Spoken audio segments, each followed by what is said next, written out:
You have the people, the technology, you have the product, which is amazing and challenging, and the business that drives it through. So, that's just the success of a company. And you see the people that come in, and those are the people that, I think that they look at Placer and they understand the story and on our growth, and they want to do the same. They want to be part of this success, which is just unbelievable.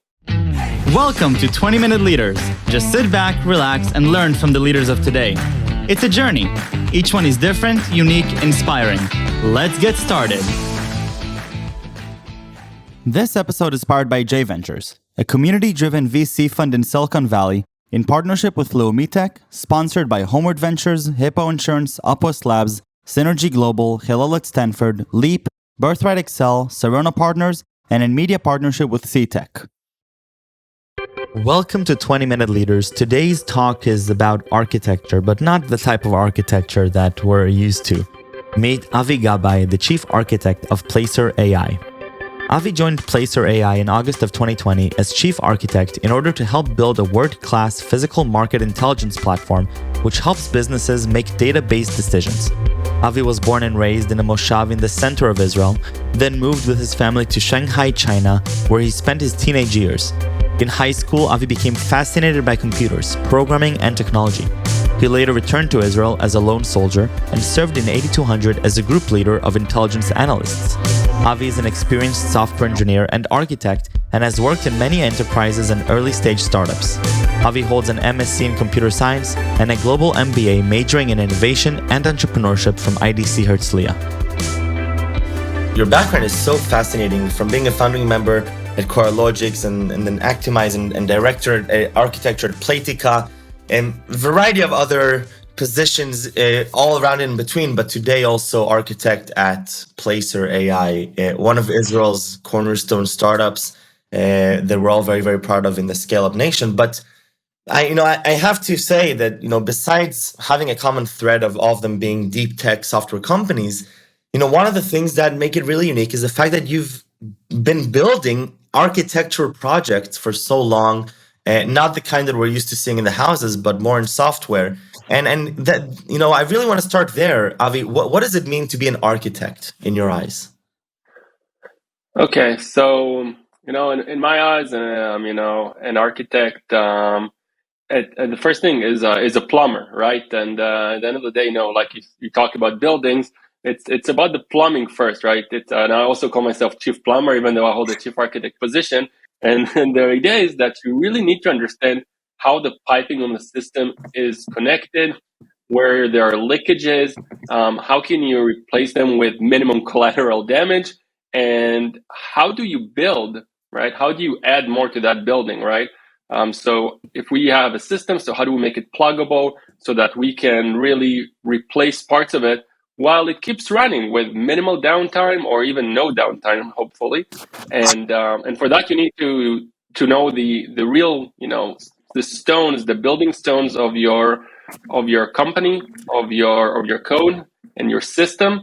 And as we always say, in Placer, when me and my chief R&D, when we discuss, there's really this sort of like dolphin movement. So an architect on one hand, stays up high, looks at everything, and at some point you need to deep dive. He deep dives, it takes a lot of air into his lung. He deep dives into the code, whether if it's to take in a new project or to replace something existing or to solve a very specific problem. And then after a while needs to go back up and look, at things that are more strategic to the company. And then there's really this sort of like dolphin movement of going in and out the water to push the company forward by understanding what is going down in the field on one hand, and and visiting what the day-to-day developers are doing, the engineers, and on the other hand, go up, look at the management, look at the business product, and understand how we make sure that our architecture, our system is able to scale and meet our customer needs. And of course, in a timely manner, because time is always of the essence. But what does this actually mean in the day-to-day? So you come into the office, what do you do? Do you open the Git repository and start code review? Do you go to the executive team meetings and talk about company strategy? How do you balance all of these things? So the day-to-day is changes. As I said, it really changes based on priority and based on the challenges that the organization is facing. And that's what I love about my day today, is that today doesn't look like yesterday or the day before. Of course, I'm right here today with you, so that's a completely different and special day. But I come to the office. First of all, today I'm acting as chief architect, so I have my team. I have one architect in my team. On one hand, on the other hand, I'm running all the production engineering. They are really the arm of the infrastructure. So there's two teams that I'm running as a manager today. So there is, taking care of people, making sure that missions are getting done. Of course, I have team leads there, but still, you need to make sure that everything is moving. On the other hand, you look at problems in the organization. We have new features coming out. We have issues with our current features that we may need to rewrite. And this is really when we go into design sessions, or we understand that there's some sort of an escalation that happened, whether it's because of the customer or because we see services keep on crashing, or it might be because of cost is skyrocketing. And then you're saying, okay, I need to go ahead and figure this out. So do I do it myself? Is it a problem that really requires my attention? Or maybe can somebody else do it under my guidance? And this is really what my team is for, is so that they can, sort of be the front line, and on specific problems that might be very, very tactical and they'll need some extra help. This is where I go in. Yes, I go into the Git repositories. I code, whether if it's infrastructure code and moving deployment across the board and making some sort of shared libraries, or whether if it's like new products. For example, our Placer API, which we released about 3 months ago. It was a project under my lead, me and my architect Ilya. We did it. We did a blitz over a weekend and just wrote this whole thing. And just like startups, right? We made a POC, an MVP, got a few customers to test it, brought some more people on the team, and at a certain point, we left. The architects leave. You move it to the day-to-day management of great managers that we have in our company that can take this product and scale it. But the building stones, the ideas, how it is designed and how it can scale and bring in more and more customers. This is, of course, the work of an architect. Even though I will say that, I believe that everybody needs to be an architect in a way, right? All the engineers need to understand the bigger scope. It's very hard. Not all of them have the capabilities yet. But if we look at in a world, when everything is nice and green, I would say that everybody does architecture. The design is not my responsibility. It's not my only responsibility, right? I look at the whole system. I look at strategy and make sure how we move it into something more tactical and operational. But all the engineers themselves, of course, they need to know how to design. They need to understand the impact of when they decide to write a specific component, and what are its limitation. What is the critical chain there? Mm-hmm. And I do that by leading, by teaching as well, and being there to listen to them. I hope that they come to me, and I think this is part of the leadership role of an architect, because it's not just, as you said, opening that Git repository and being a top-notch engineer and tech lead. I think that an architect as well, because usually, I'm putting my chief architect position at the moment, but previous roles, you're not a manager, right? You don't have that authority over people. You're a leader by example, not by authority. It means that when you want to come and talk to people, and you need to convince them, we're all great engineers. Everybody has their own religion. Everybody has their own way of thinking, and they think that their solution works best. However, you need to convince based on so many different factors, from product, time to market, and whatnot, scalability, and you need to convince those people that they should listen to you. And it's very difficult because we're all a bit arrogant in our sense, and we always think that we are right. And this is what I love about that position, is that you get to talk to people, you get to convince people, and show them a different way, which is not necessarily the regular leadership that we say. You're not the boss. You're a leader, and you need to become a leader. And in every organization, it goes all over again. The only difference is that you come maybe with a bigger record, but at the end of the day, people assess you on a day-to-day. And every new software engineer, especially seniors and technical lead that comes into the organization, will look at you and say, okay, well, prove yourself. So you're in a bit of continuous, proving who you are, what are the capabilities, and why should people, still keep on following you and following the way that you see this architecture and the system move. Because at the end of the day, you're not their manager. Right. And so what I'm hearing from you is that, part of this understanding of this is leadership by example, and the ability to you're not leading by authority. You're getting credibility through actionable, things that you've done, and then you're working with the team, and perhaps with a little bit of more background, where you're able to actually come together and guide projects with different thinking than others may have. And I think this leads me to the question of, when you're approaching a new project, and obviously you have to balance, the customers, the executive team, the engineers, the current stack of the company. What keeps you up at night? So you have a team of 5 great engineers that are about to embark on this project, and you're sitting there right now in the role of an architect, and this is the role that you're holding. What are you concerned with? What are the questions that you may be asking yourself that, based on what you just said, you also may wish others will be asking themselves as they're about to embark on this coding journey? So at the end of the day, you look at so many different levels, right? First of all, because I don't implement all the code, so it's really hard to gonna say, hey, and we have so many engineers today. It's not like a 2-3 man show when you can code review each other very quickly. So you need to think of what are the pitfalls. And many times, I write to myself on my to-dos, go ahead, check this piece of code, or go over with this person, make sure that there is a database connection, or that the way that we publish messages through our streaming processes, that we do it the right way. So this is, maybe a bit on the lower level. On the next level is saying, can we scale it? Can we really scale the system? Did the component that we're currently writing, we know exactly where the bottlenecks, you see them very quickly.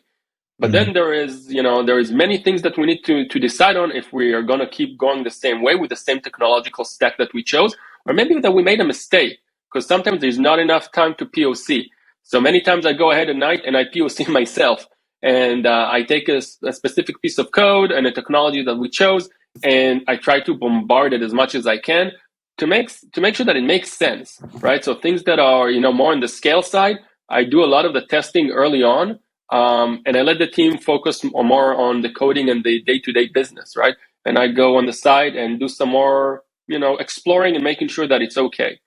Lastly, there's a lot of things to do with timelines. So it's very easy to say, let's introduce this new technology, and it works great, and then you reach massive scale, and then it breaks. Do you have the community? We use a lot of open source because we love the community and we love giving back, but then it breaks. So did we choose the right thing? And also, you need to ramp up everybody, right? We don't want to ramp up everybody all the time. So you need to choose on something that has enough depth that can carry you, a certain amount of years forward, so that you won't have to change your technological stack every couple of years. It's very wasteful, and you see that it happens in many startups.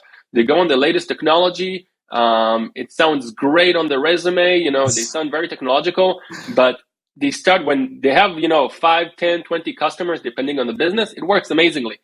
Or when they have a small amount of data, and then they start growing and growing and growing, and you say, whoa, that is not going to scale, right? And you hit so many problems. So an architect's position, in a CTO position as well, is to go ahead and when you make those decisions, to make sure that they're wise and you understand how far can they carry you and meet your business needs and the growth of your company. And working at a company like Placer, where we over doubled ourselves last year and we tripled ourselves 3 years in a row, where we have thousands of customers, we grew by over 50 times over like 4 years. It's amazing. The scale grows as well. So how do you prepare yourself? Usually they say 10 times, but how do you prepare to grow 50 times? It's not simple. And this is really what startups are about. You start, but you explode, right? And you burn the money and you want to move forward as fast as you can. But everything that holds this business together has to be driven on a technology that's mature enough that all your developers, your engineers can understand and can rely on, and not to deal with crisis every day because your infrastructure fails. And I have to say that luckily in Placer, we built an infrastructure, our new infrastructure and the re-architecture that we're doing, it doesn't fail as much anymore. So suddenly you see a relief. There's no more late night and going crazy on the databases and seeing how we can optimize. Suddenly there is a lot of more subtleness, and then everybody's more happy, of course, but also Right. developers are working much better. 100%. So this also keeps me up at night at the end of the day to understand what kind of technologies we want to choose, and are they the right technologies for us at the stage that we're at. One of the things that I'm always fascinated by in this show is understanding why people make the decisions they're making. You've had such an incredible, journey so far with amazing companies that did so well. And, I'm looking at the point in time where you chose to join Placer, and you pretty much at that point, you had the luxury of choosing, where you want to work and what you want to be doing. Yet you chose Placer. What came into your own internal process deciding that this is the next position that you're going to be holding for a few years? So I have to say that, okay, it's kind of funny. The way that I got introduced to Placer was one of my ex-manager was moving to be a VP R&D at Placer, and Noam, the CEO, called me up for a reference. And this is how me and Noam Bensby, our CEO, got in touch. And of course, as time passed by, I just started working at Playtika and tried to pull me over. And after a while, I finally got the guts of actually making that move, because it's not an easy move. Small children, 2 children at home, working nights. The day-to-day is hard. More than that, there's a lot of challenges going on. There's also, there's many other aspects of the work that are not simple. And when I first talked to Noam, face to face, while he was in Israel, I just fell in love with the person. I see a CEO who comes from a technical background. He still is very analytical, he understands technology, not maybe, the day-to-day that, me and my team talk, but he understands a lot. And he's so transparent, right? There is this amazing transparency, open-minded, and he loves to share, his ideas, how he sees the company, where he sees the company grows. And then he told me, hey, come meet with the rest of the founding members and, and some of our technical leaders. And this was sort of, I was interviewing them in a way, they were interviewing me. It was all very friendly. And you're saying, wow, these are the people that I want to work with. They're just so smart. I can learn from each and one of them so many things. I mean, I don't want to be the smartest person in the room, right? It's just completely boring. And over there, I was, okay, this feels just so good. So this was one thing, right? The people. And I think that when you look at, a world-class team, a game, superstars, whatever you want to call it, I think that Placer has that, and it has that DNA. So that's a first. Second is the technological challenge. Definitely. At the end of the day, Placer was built on technology that was, somewhat popular back in 2014 or so, and they made a pivot as well to do what they do today, which is basically location analytics for the physical world. And this pivot, basically, we had an old technology, and they didn't have the time to change it because they were driving on a new business. But there's a scale and there's growth, and we're becoming this serious company. So there is all these challenges that you need to basically keep on going with the business, but change your architecture as you go. So it's kind of like replacing an engine of a moving car while driving and steering, right? So this was the challenge, one of the challenges. But the real challenge is with the data. This is a data company. And the data is amazing because unlike most companies that their data is immutable, our data is immutable. Our PY, the points of interest, change. It means that we need to go back in history and recalculate. That's something that's usually never done, right? You're looking at 5 years of historical data, and you need to calculate parts of it, and you need to optimize which part you calculate. And doing this calculation over and over again in an optimal way is very difficult. And most companies don't do that. To do a rerun of your entire data, and we're talking about 1.5 terabytes of data, of daily ingested data, to do that in most companies, no company does that at all. I don't know any other company that does that. And so this is one huge major challenge on the data side. On the delivery side is, well, our reports are completely custom. I'm not sure if you went into the website and try to play around. of understanding the visitation and this whole geospatial area, which it's very difficult anyway because it's hard to index. So when we pull out data, we pull it in real time, and we do this distributed computation in real time. So we're sometimes pulling almost at gigabytes of data, doing all these calculations on tens of thousands, hundreds of thousands of visitations, and pushing it all to the UI as fast as possible. Of course, all these aggregations. And so there's also latency issues. How do you pull data from databases, do this calculation in a distributed manner, and pushing them through to the presentation layer, which is, that's another huge challenge. So I love the challenges on both worlds in terms of the technology, on the data side, and on the presentation side. And Incredible. lastly, just in short, is the product market fit, is the business. I mean, you see, we grew so many times year over year, 3 times year over year for almost 4 years in a row. It just says it all. So you have the people, the technology, you have the product, which is amazing and challenging, and the business that drives it through. So, that's just the success of a company. And you see the people that come in, and those are the people that, I think that they look at Placer and they understand the story and on our growth, and they want to do the same. They want to be part of this success, which is just unbelievable. Avi, thank you so much for taking this time and gain a lot of insight myself as to a little bit of the thinking process that goes into being an architect. And what I loved most is how you're saying, at the end, everybody should aim to be an architect. And architecture and being an architect is not just a title. It's not just a leadership by authority, but it's leadership by example. And it's requiring us to think deeper about the work that we're doing and how does it integrate into the company as an organization, and how does it integrate into the customer journey and experience and the product that we're actually building, and how do we build infrastructure that actually is there to scale to the point where I can't believe it, ingesting 1.5 terabytes of data in a day. It's unbelievable. Avi, thank you very, very much. This was so enjoyable. Thank you very much. It was a lot of fun. Stay safe and stay healthy. Bye-bye. Bye-bye. Thank you.